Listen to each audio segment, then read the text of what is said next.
Well, it's the third leading cause of death in the United States, chronic obstructive pulmonary disease, or COPD. We're joined by two people who want to shine a light on the physical and emotional impact of the condition. Please welcome Emmy-nominated executive producer Abby Levine and Dr. Brian Tafoya to the show. All right, so let's talk about COPD. A lot of people have heard the acronym there, but who does it affect most? So COPD is most often associated with cigarette smokers, but other people can get it as well. It can come from secondhand smoke exposure, biomass fuels, other environmental exposures. And we're wondering, what are some of the challenges for people living with COPD? Sure. So the challenges oftentimes go along with the symptoms of COPD.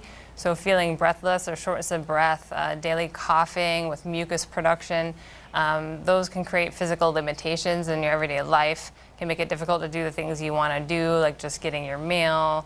But also along with those physical challenges, there are emotional challenges also, because when you feel like you can't breathe, that can be very anxiety provoking. And feeling like you have limitations and the things you want to do every day can also lead to some depression. This is why it's so important that we shine the light on COPD and start talking about the many treatment options that are available. Yeah, that's what I was going to ask. What about the film? You know, talk about why it was important to make this film. Yeah, sure.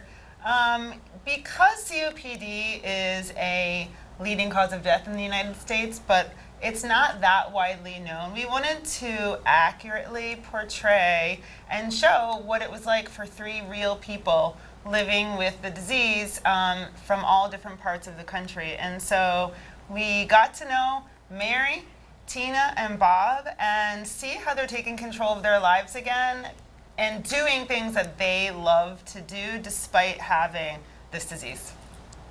Now, how did this experience change your understanding of your mother's COPD experience? Yeah, so one of the reasons I wanted to take this project on is because my mom has COPD.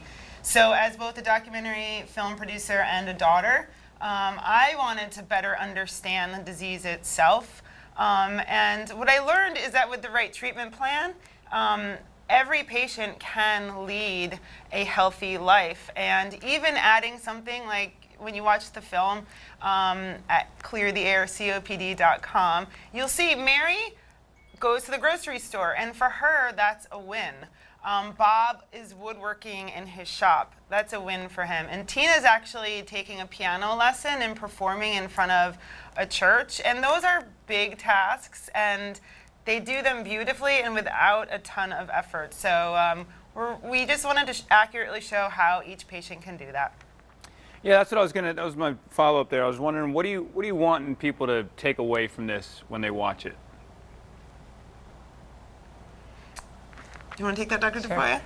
I think what we want people to take away from it, a number of things, but most importantly to be proactive in your own health care. So if you think you might have symptoms of COPD, go talk to your physician, talk to your healthcare provider, and be aware that there are a lot of treatment options available. So people should feel empowered in their own health. They should know that they can live very full lives even with COPD.